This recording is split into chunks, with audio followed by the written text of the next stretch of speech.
राजदूत हूँ, मैं वाणी की राजदूत हूँ, सच पर मरने वाली हूँ। अरे डाकू को भी डाकू कहने की हिम्मत करने वाली हूँ।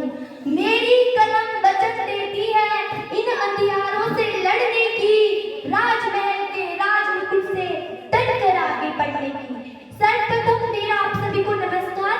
परम आदरणीय यहाँ पर उपस्थित निर्णायक मंडल, गणमान्य व्यक्ति, विभिन्न स्कूलों से आए अध्यापकगण और मेरी आवाज की दायरे में आने वाले प्यारे भाई एवं बहनों, आज मैं साक्षी शर्मा, राजकीय वरिष्ठ माध्यमिक पाठशाला शिलाई की छात्रा, आप लोगों के समक्ष जिस विषय को लेकर यहाँ पर उपस्थित हुई हूँ उसका मुख्य शीर्षक है शिक्षा। महोदय जी, किसी भी देश की उन्नति का आधार उस देश की शिक्षा नीति होती है। भारत में 34 वर्ष बाद नई शिक्षा नीति घोषित की गई। नई शिक्षा नीति को 29 जुलाई 2020 को अमलीजामा पहनाया गया ताकि देश की तेजी से उन्नति हो सके। इस देश में प्राचीन काल से नालंदा, तक्षशिला, वल्लभी जैसे अनेकों शिक्षा केंद्र विद्यमान थे, जहां से देश विदेश के असंख्य छात्रों ने शिक्षा का लाभ उठाया था। परंतु शताब्दियों की पराधीनता ने हमारी शिक्षा प्रणाली को विकृत कर दिया है। हमें आजादी तो मिल गई है, परंतु अंग्रेजी शिक्षा प्रणाली से मुक्त नहीं हो सके हैं। लॉर्ड मैकाले ने एक बारी ब्रिटिश संसद में कहा भी था कि इस भारतीय शिक्षा परियोजना के अंतर्गत एक ऐसा शिक्षित वर्ग बनेगा जो रंग रूप से तो भारतीय होगा, परंतु रुचिवादी विचार से अंग्रेज। इस कथन का भयंकर परिणाम आज भी हमारे सामने है। अतः नई शिक्षा नीति को परिप्रेक्ष्य में लाना आवश्यक है।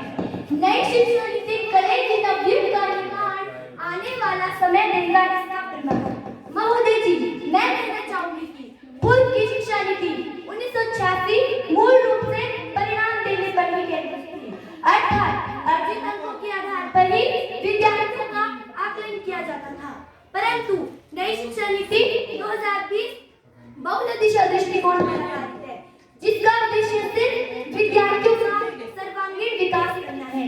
महोदय जी, मैं कहना चाहूंगी कि पूर्व की शिक्षा नीति 1986 जो शिक्षा नीति थी उसकी आवश्यकता क्यों नहीं पड़ी और यह नई शिक्षा नीति 2020 की आवश्यकता किस प्रकार पड़ी। महोदय जी, मैं कहना चाहूंगी कि नई शिक्षा नीति 2020 में भाषाई विविधता का महत्वपूर्ण ध्यान रखा गया है, अर्थात कक्षा 8 से आगे मातृभाषा व क्षेत्रीय भाषा को पढ़ाने हेतु बल दिया गया है।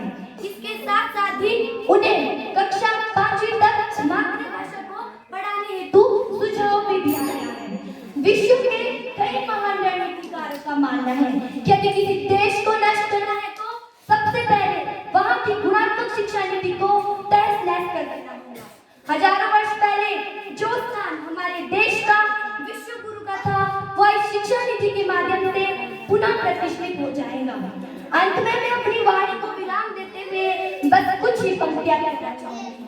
हुई पीर पर्वत सी अब पिघलनी चाहिए, हुई पीर पर्वत सी अब पिघलनी चाहिए, इस हिमालय से भी कोई गंगा निकलनी चाहिए, इस हिमालय से भी कोई गंगा निकलनी चाहिए। मात्र भाषण देना मेरा मकसद नहीं है, मात्र भाषण देना मेरा मकसद नहीं है। मैं चाहती हूँ कि यहाँ की सूरत बदलनी चाहिए, इस हिमालय से भी कोई गंगा